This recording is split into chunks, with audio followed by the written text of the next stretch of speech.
We all want love. But what happens when love becomes a prison? Welcome back to Mentor's Mindset. Today, we're exposing the difference between love and control, and how even celebrities can fall into toxic relationships.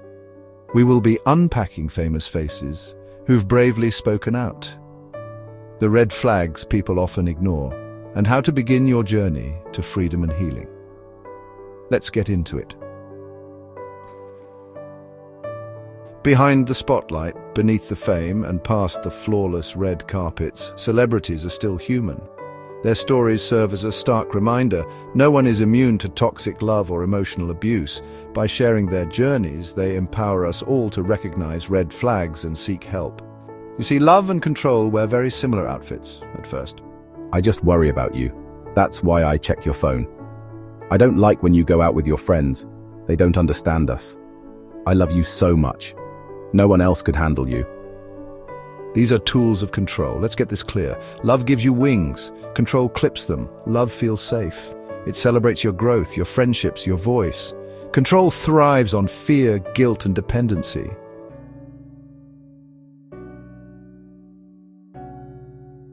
She rose from Barbados with a voice like velvet and a fire that couldn't be dimmed. To the world, she was a pop goddess, glamorous, fierce, untouchable.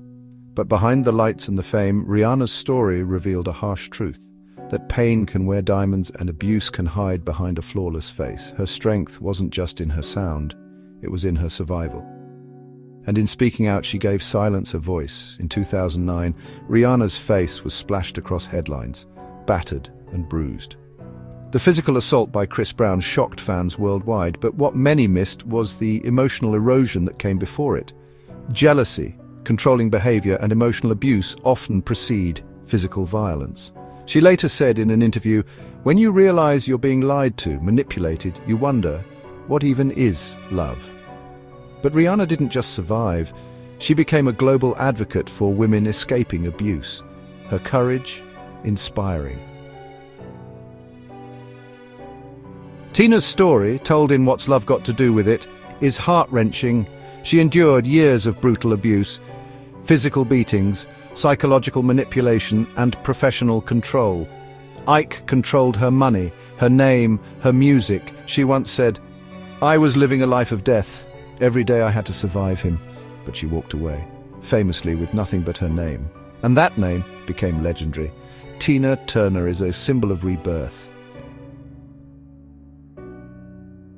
Britney Spears' conservatorship revealed another form of control. She couldn't choose her own doctor, couldn't spend her own money, couldn't even remove a birth control device from her body. She told the judge, "I'm not happy. I cry every day."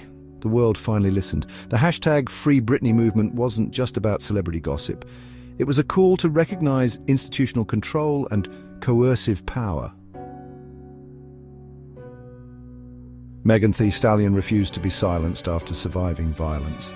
After rapper Tory Lanez shot her, Megan faced ridicule and disbelief. She said, "I was scared to speak up. Not because I didn't want justice, but because I didn't think anyone would care." That's the control of silence. When a victim feels like their pain won't be believed, so they stay quiet. Megan broke that silence. And that's power.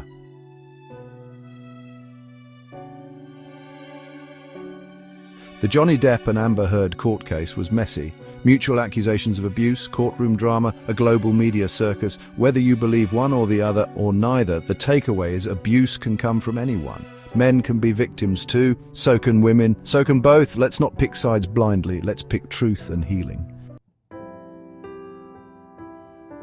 All right, let's talk about you now. Here are some red flags that you are in a toxic or controlling relationship. Number 1, you feel anxious around them. You're constantly second-guessing your words, your actions, your choices, not because you've done anything wrong, but because you're scared of their reaction. That's a sign of a controlling and toxic relationship. Don't ignore your discomfort. Your well-being comes first. Number 2, they isolate you. From friends, family, even work. They call it love or just wanting you to themselves, but really it's to keep you under control. Number 3, they gaslight you.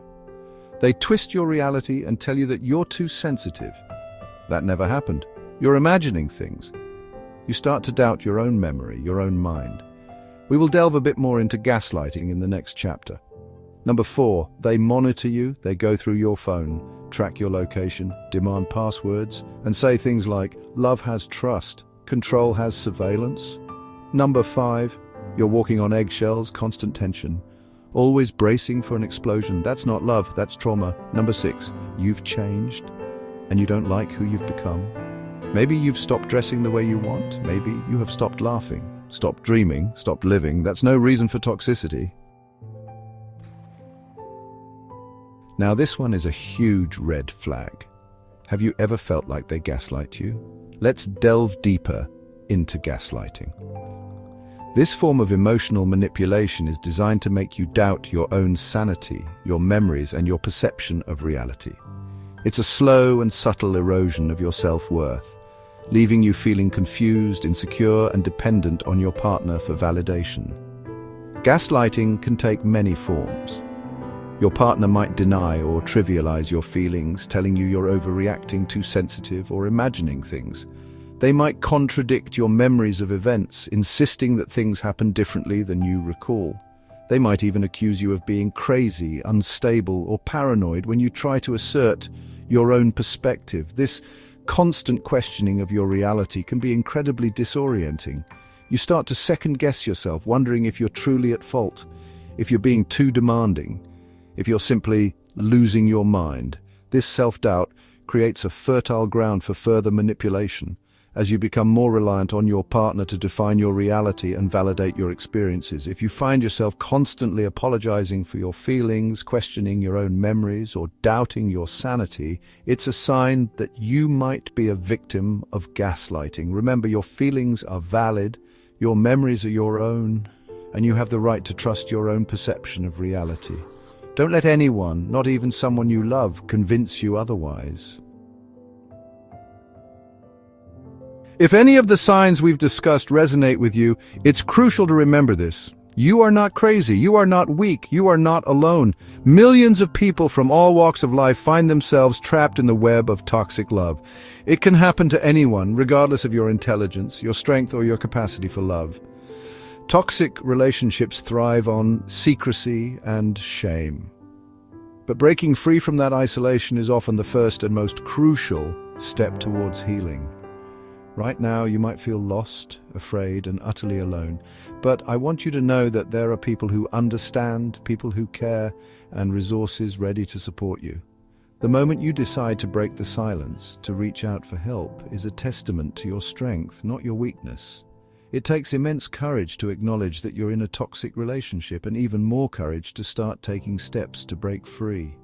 You have survived every challenge life has thrown your way, and you will survive this too. The journey might be long and arduous, but every step you take towards freedom is a victory.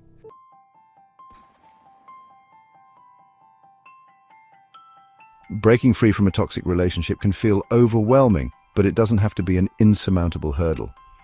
Here's a step-by-step guide to help you navigate the path to freedom and healing. First, speak to someone safe.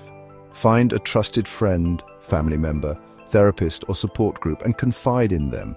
Sharing your experience with someone who can offer empathy, validation, and practical advice is crucial. There are people who want to listen, to believe you, and to support you on your journey. Next, document everything. If you're experiencing manipulation, abuse, or controlling behavior, start documenting it. Keep a journal, take screenshots of messages, or record any incidents that make you feel unsafe. This documentation can be invaluable if you decide to seek legal help or if you need to remind yourself of the reality of the situation. Then build an exit plan. If you feel unsafe or trapped in the relationship, start planning your exit strategy. This might involve discreetly saving money, gathering important documents, or finding a safe place to stay. Reaching out to a domestic violence hotline or shelter can provide you with resources and support in creating a safety plan. The nation's safety number is 0808-200-0247. And finally, believe in your worth. Toxic relationships thrive on eroding your self-esteem, making you question your worthiness of love and respect. It's essential to remind yourself of your inherent value, your strength, and your resilience. Love, Love should never feel like a cage. It shouldn't bruise your body or shrink your voice or steal your spark. So if something feels off, listen to that voice inside you. That whisper, that's your soul trying to survive. Like Tina, you can run like Rihanna, you can rise like Britney, you can reclaim like Megan, you can speak. And like you can heal. The journey out of a toxic relationship can feel daunting, like navigating a labyrinth in the dark, but even in the darkest of times, there's a light within you that can never be extinguished. Trust that inner voice, that whisper of wisdom that tells you you deserve more, that you are worthy of a love that reflects the vastness of your own heart. Take that first step, however small it may seem. If this video hit home, comment, "I choose love, not control."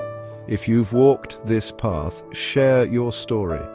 Someone out there needs it, and share this video. You never know who's trapped behind a perfect smile. Hit that like button, subscribe, and remember, your freedom starts with one decision. We see you. We believe you. We love you. We will see you next time.